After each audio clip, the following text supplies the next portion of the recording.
adulte. Récemment, quelqu'un m'a dit « Hey, tu devrais faire plus de vidéos sur le fait de devenir adulte, car j'avais bien aimé. » Et... ok.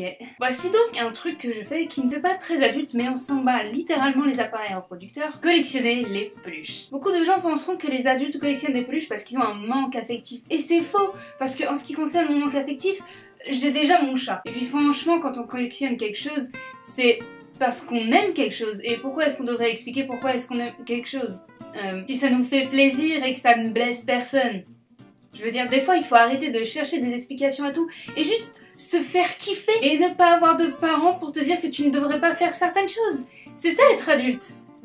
Ou orphelin. Il n'y a pas que les peluches que je collectionne, évidemment, il y a aussi les chemises à carreaux, les pins et les badges.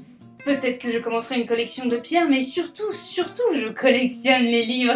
Mais ma collection de peluches est quelque chose qui ressort pas mal de mon quotidien. Je veux dire, quand t'as 25 ans et que tu dis que t'adores les peluches, c'est vrai que c'est quelque chose et les gens ils s'en rappellent, tu vois. Quand t'as une photo de ton tas de peluches et que tu les montres aux gens comme si c'était la meilleure chose qui soit arrivée dans ta vie, les gens sont surpris. J'aime surprendre les gens. Et puis aussi, tu t'attends pas en rentrant dans la chambre de quelqu'un qui est censé être adulte, de voir autant de peluches sur son lit. Collectionner des timbres, ça ne dérange personne, mais des peluches! Et en plus, honnêtement, mis à part de rares peluches qui sont des reliques de mon passé, la plupart des peluches sont des cadeaux de moi à moi. Je m'aime, alors je m'offre des peluches. Et l'air de rien, avoir des peluches, c'est tellement personnel, ça reflète tellement ta personnalité. Est-ce que t'es pas super vulnérable quand tu montres tes peluches à tes gens? Moi là ça va parce que je suis sur ma chaîne et j'ai très clairement exprimé mon amour pour les séries d'animation et les films animés, et mes peluches c'est 100% ça en général. Tu veux montrer ton côté excentrique et proche de tes amis, tu prends une peluche Pinkie Pie. Tu veux montrer ton amour pour Marvel et Miles Morales et Tom Holland, boum, un Tsum Tsum Spider-Man. Tu veux montrer que Mabel c'est... Mabel! Tu veux faire un câlin à Steven Universe après le dernier épisode? Tu peux le faire! Tu peux le faire! Je suis contente en vrai parce que j'ai pas beaucoup de goodies Steven Universe et cette peluche est adorable et super douce. Regardez-le! Regardez-le! That's my boy! My beautiful magic boy! Je sais que je dis cette phrase très souvent, mais j'applaudirais surtout les gens qui ont la référence. Le carapuce, je sais même pas depuis combien de temps je l'ai. Tokina non plus d'ailleurs. C'est même pas une peluche, c'est un sac à dos! Mais elle a pile une taille parfaite pour faire un câlin. Un bébé poilu avec la voix de Muriel Robin, aka The Gayest. Non, c'est génial, c'est génial. D'ailleurs, en parlant de voix française, vous saviez que c'est Jean Reno qui fait la voix de Mufasa?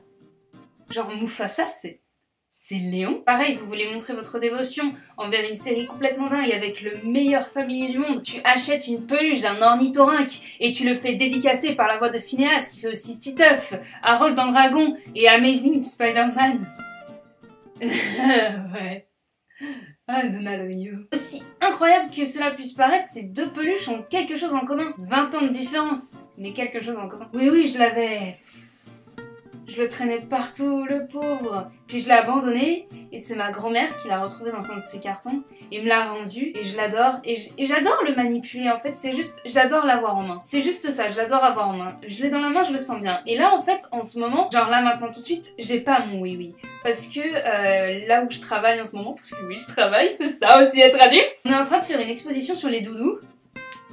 J'adore ma vie. Et donc du coup, j'ai voulu laisser mon oui-oui pour l'exposition exprès, parce qu'il faisait vraiment vieux doudou qui a servi, et en même temps il est adorable, et je dois avouer que le laisser dans une vitrine, ça fait très mal, ça fait très bizarre. J'aurais pu le mettre avec Ogrest, mais Ogrest il est très récent, mais ça aurait été rigolo parce que les gens se diraient pourquoi oui avec cette espèce de troll vert. Mais je suis aussi très contente de cette peluche d'Ogrest parce que depuis que bébé Ogrest existe, c'est-à-dire depuis peut-être le film d'animation sur Ogrest, mon dieu, je ne voulais qu'une chose, c'est qu'ils en fassent une peluche, et ça y est.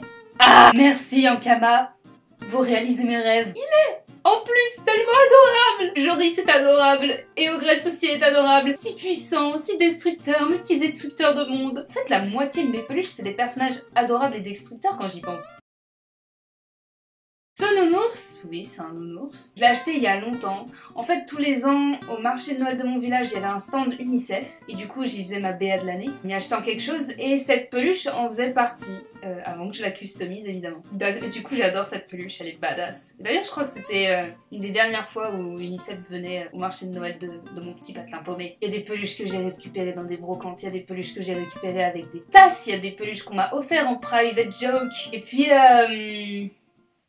il y a ce chien. Ah, ce chien. Oui, c'est le chien officiel de TéléZ. Vous l'avez reconnu. N'est-il pas magnifique? Je crois qu'ils l'ont gagné avec un mot croisé d'ailleurs. Ils ont fait le mot croisé, ils l'ont envoyé à TéléZ et TéléZ, boum, leur a envoyé la peluche.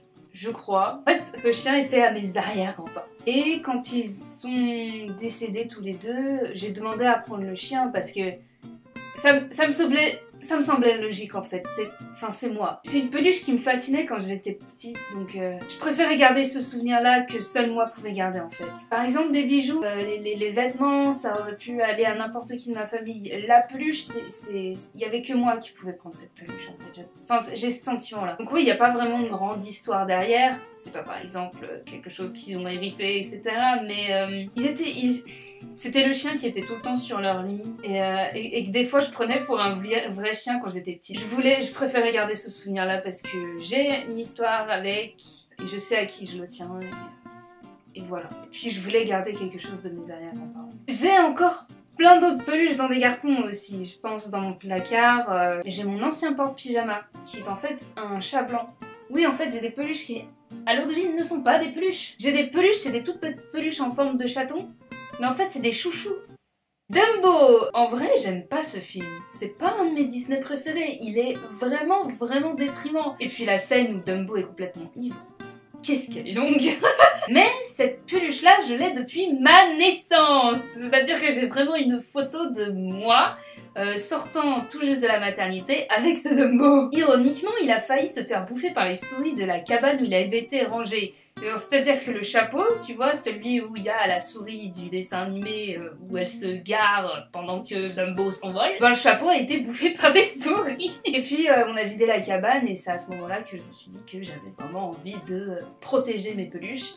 Et donc du coup, je les ai mises dans un coin et je les garderai, je pense, très très longtemps. Donc voilà, et toi, est-ce que toi aussi tu as gardé tes peluches? Ou est-ce que tu en achètes d'autres? Ou est-ce que tu n'en achètes plus? Est-ce que tu gardes tes vieilles peluches? Est-ce que tu les as mises dans un carton pour pas qu'elles s'abîment? Ou est-ce que tu les ranges fièrement sur des étagères? Est-ce que tu n'as plus de vieilles peluches parce que tu les as données par exemple à tes petits frères ou à tes petites sœurs et puis ils se sont déchirés et ils ont fini leur vie quelque part? Mais est-ce que tu en achètes des autres? Est-ce que tu mélanges tes anciennes peluches avec tes nouvelles peluches? C'est quoi leurs histoires? Et puis surtout, n'aie pas honte de montrer tes peluches, car ne pas avoir honte de son côté gamin, c'est ça aussi être adulte.